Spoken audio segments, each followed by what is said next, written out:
Assalamualaikum warahmatullahi wabarakatuh. Saya Faisal Dani dengan NIM 33372400072.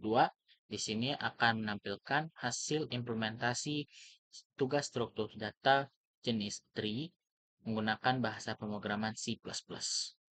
Pertama-tama bisa kita lihat adanya dua program yang perlu dibuat.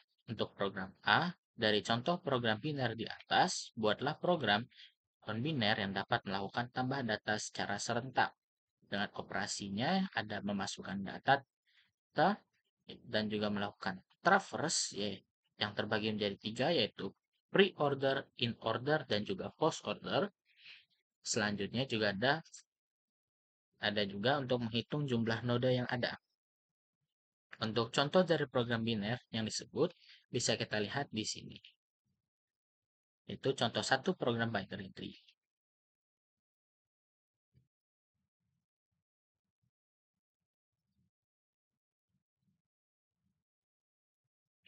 Di sini saya akan langsung menampilkan untuk program A.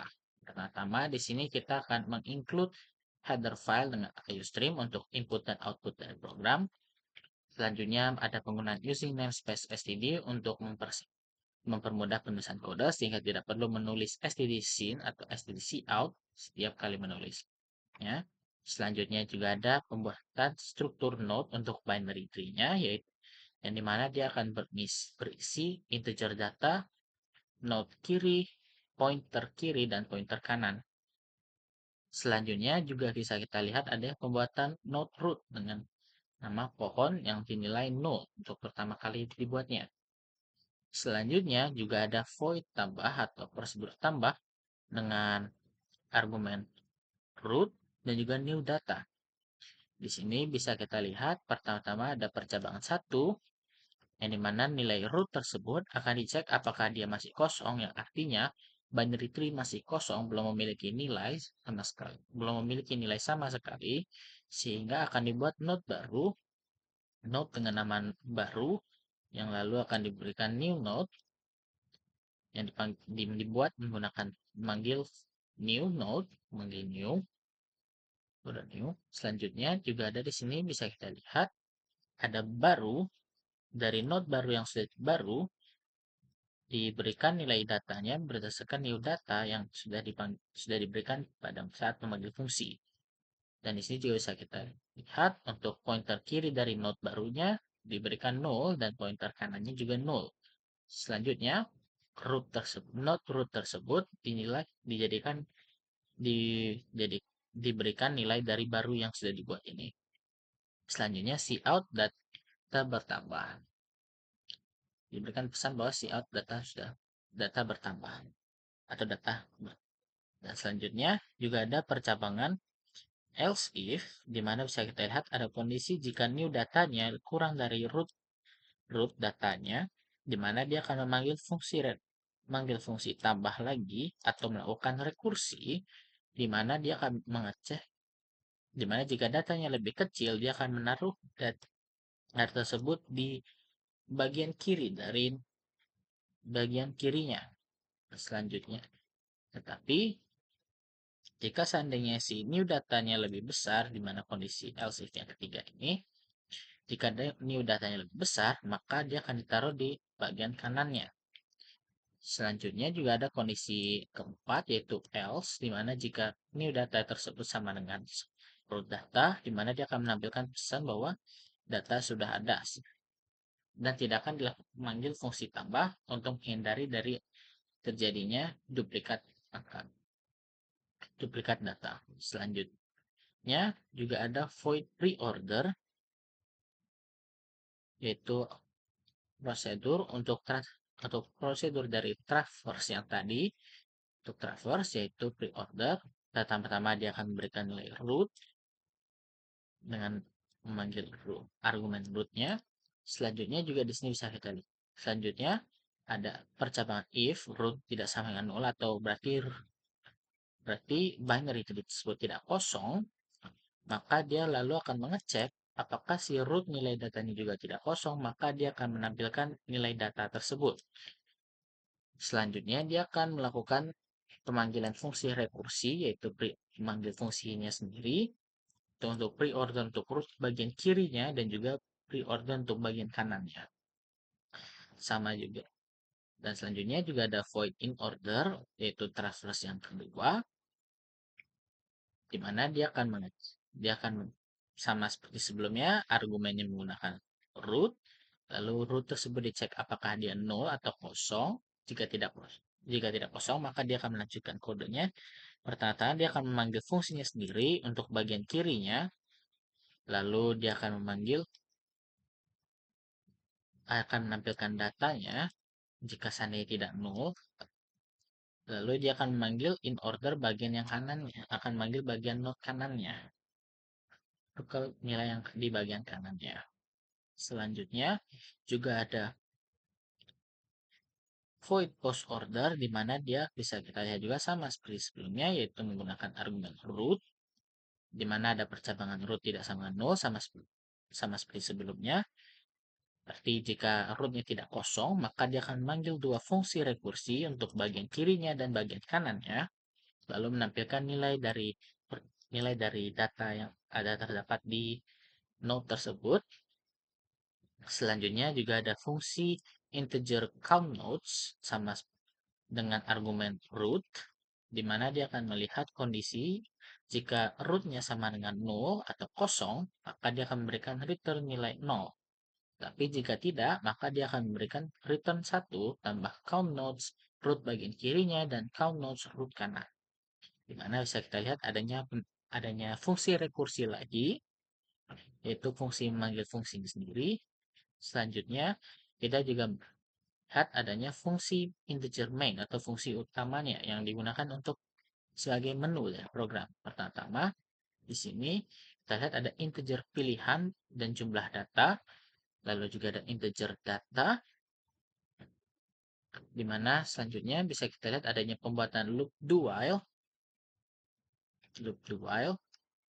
di mana ada pemanggilan sistem CLS untuk membersihkan layar, lalu cout untuk bagian cout program tree sampai bagian pilihan ini untuk menampilkan menunya.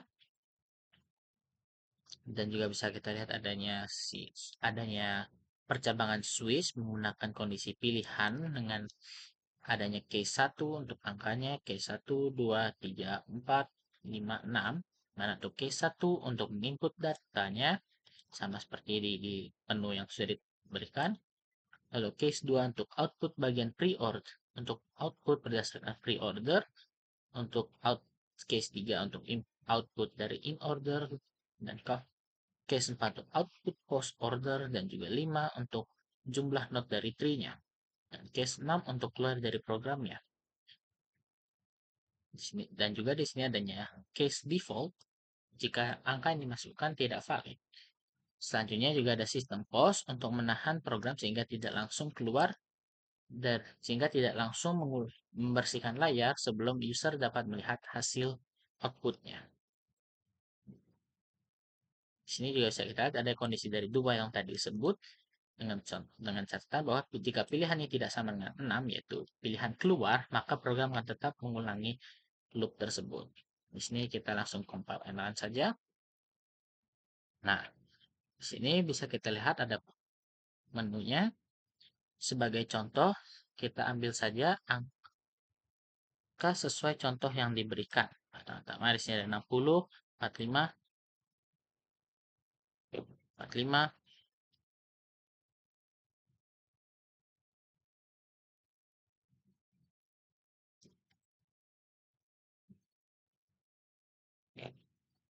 di sini kita coba untuk menginput datanya dengan jumlahnya ada 8.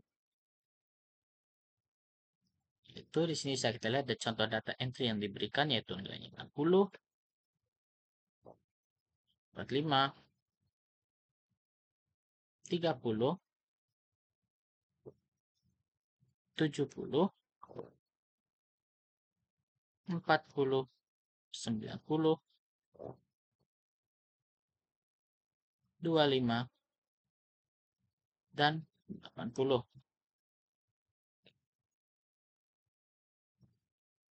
bisa kita lihat ada press any key untuk continue, yaitu dari sistem pause tadi, untuk menahan sehingga user bisa melihat hasil inputnya. Kita klik saja untuk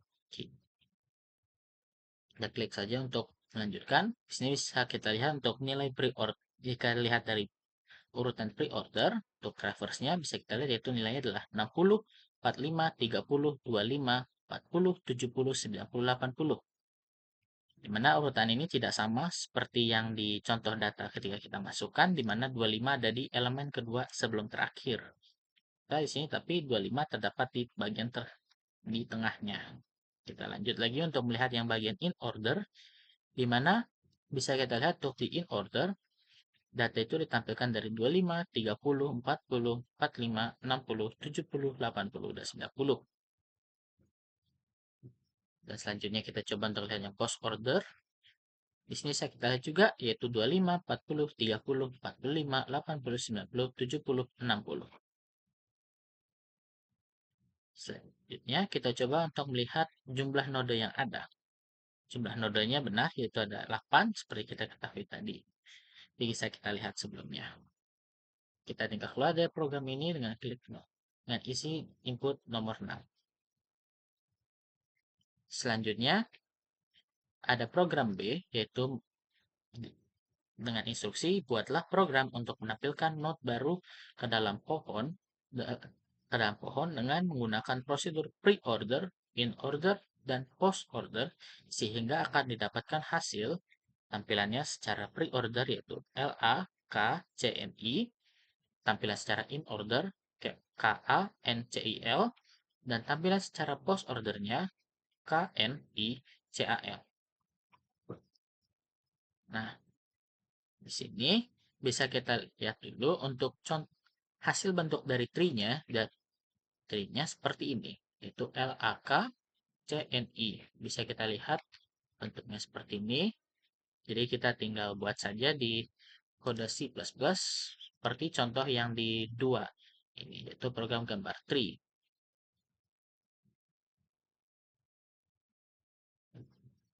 Untuk di sini bisa kita lihat pertama sama seperti sebelumnya, yaitu pertama ada include iostream untuk input dan output program, dan using namespace ini untuk mempersingkat penulisan atau mempermudah penulisan kode sehingga tidak perlu menulis stdcin, cin, atau cout.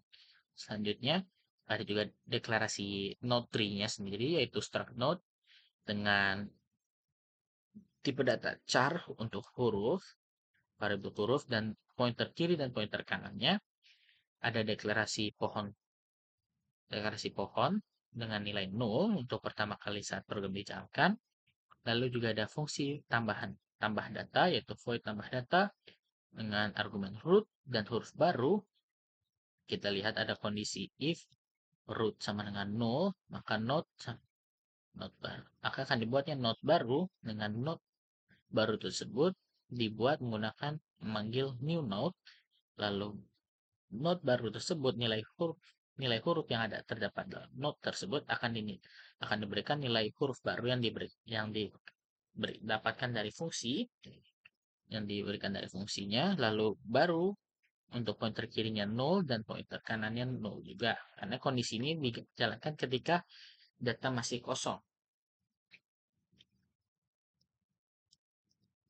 Ke datanya jika nilai root di posisi tersebut masih kosong,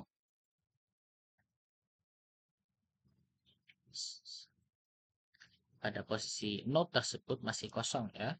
Jadi selanjutnya bisa kita lihat juga adanya void pre-order dengan argumen root, di mana dia akan mengecek apakah root ini masih kosong atau tidak. Jika tidak, dia akan menampilkan nilai hurufnya tersebut secara langsung, lalu melakukan fungsi rekursi untuk memanggil fungsi pre-order sendiri untuk bagian kirinya dan bagian kanannya. Sama juga untuk fungsi in order untuk menampilkan bagian kiri, lalu dimana dia akan mengecek apakah nilainya kosong terlebih dahulu, kosong atau tidak. Jika nilai tidak kosong, maka dia akan melakukan yaitu akan melakukan fungsi rekursi in order untuk bagian kirinya, lalu menampilkan nilainya, lalu melakukan in order untuk menampilkan nilai kanannya. Dan juga kita bisa lihat di sini ada juga untuk fungsi post ordernya, di mana dia akan mengecek juga untuk apakah nilai dari node tersebut masih nol atau tidak. Maka jika tidak, dia akan melakukan rekursi untuk bagian kirinya, lalu memanggil fungsinya sendiri untuk bagian kanan, lalu baru menampilkan nilai hurufnya. Lalu selanjutnya ada juga fungsi mainnya sendiri. Di sini saya kita lihat ada ya char huruf input untuk menyimpan nilai inputnya. Yang dimana selanjutnya kita lakukan penambahan node barunya. Node baru tersebut secara manual. Di sini saya kita lihat dipanggilnya fungsi tambah data dengan node-nya tersebut yang pokok yang sudah dideklarasi pada awal program dengan huruf input yang pertama yaitu L, tambah data yang selanjutnya adalah huruf input A, dan yang untuk yang ketiganya adalah K, selanjutnya ada C, N, I. Bisa kita lihat juga di sini posisi lokasinya. Pertama-tama untuk yang L tersebut hanya di pohon, yaitu di akar atau di rootnya sendiri. Lalu di fungsi keduanya, bisa kita lihat dia terletak di adanya di pointer kirinya, terletak di bagian kiri seperti di gambar yang sudah diberikan, yaitu ada di kiri. Lalu K juga sama, dia terdapat di kiri bagian kirinya lagi di sini. Dan juga untuk yang bagian kiri kanan untuk nilai C, bisa kita lihat di gambar sini yaitu L, A, C, yaitu kiri ke kanan. Dan juga untuk N-nya, N yaitu terletak di bagian kiri, kanan, dan kiri lagi. Bisa kita lihat yaitu L, A, C, N di sini. Dan terakhir adanya untuk yang I sendiri yaitu L, A, C, I. Karena di dalam kodenya adalah kiri, kanan, kanan. Lalu di sini juga bisa kita lihat ada untuk output dari tampilan data dari pre-order. Dengan pre-order itu dengan menu pokoknya sendiri. Lalu juga ada tampilan untuk yang dari in ordernya dan post ordernya. Tinggal kita compile and run. Di sini bisa kita langsung lihat hasilnya dari untuk yang pre-order yaitu LAK CNI, terus yang in order adalah KANCIL, dan juga untuk post order KNICAL. Di mana hasilnya sama seperti yang sudah dimiliki yaitu LAKCNI untuk yang pre-order dan in order ya KANCIL, dan juga untuk yang post order KNICAL. Kita tinggal keluar dari programnya. Sekian dari saya. Mohon maaf bila ada kekurangan atau kesalahan. Terima kasih banyak. Wassalamualaikum warahmatullahi wabarakatuh.